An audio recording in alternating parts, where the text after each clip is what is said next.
Son Excellence, Madame la Ministre des Affaires foncières, Oné Gentile, a reçu ce mardi 16 septembre la commission des experts venue lui présenter les conclusions des travaux, des relectures et des réécritures de la loi numéro 73/021 du 20 juillet 1973 portant régime général des biens, régime foncier et immobilier ainsi que des sûretés. C'est vraiment opportun de pouvoir opérer la réforme.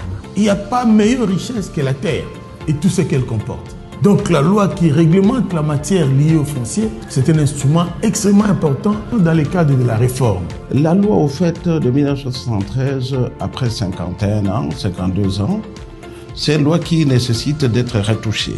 Quand la loi a été conçue, l'aménagement du territoire était autre.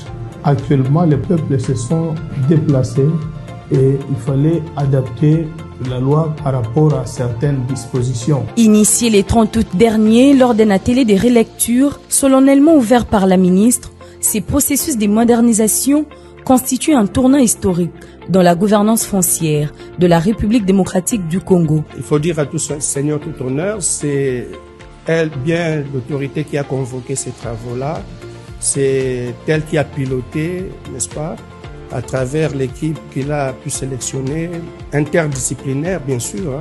Son implication, quand elle est venue le tout premier jour, ça nous a motivés tous, nous praticiens de cette loi, et c'est ce qui nous a motivés à contribuer beaucoup plus. Et pour cela, nous lui devons quand même des écarts.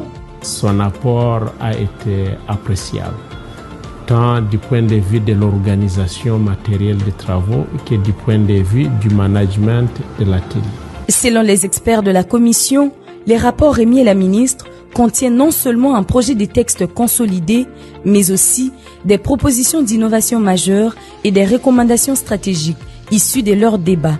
Effectivement, il fallait mettre d'abord, à première vue, mettre la loi en cohérence avec le cadre constitutionnel de 2006, avec les différentes lois sectorielles. Il y a plusieurs textes qui ont été adoptés après la loi 113. Le gouvernement a revu un peu comment on peut rationnellement délimiter les volumes concessibles au titre des concessions ordinaires ou des concessions perpétuelles. Il y a la question importante de la clarification des compétences entre les différentes autorités qui interviennent. La loi de 73 organise une forte centralisation foncière et ce projet a le mérite d'organiser une décentralisation foncière pour mieux gérer aussi les terres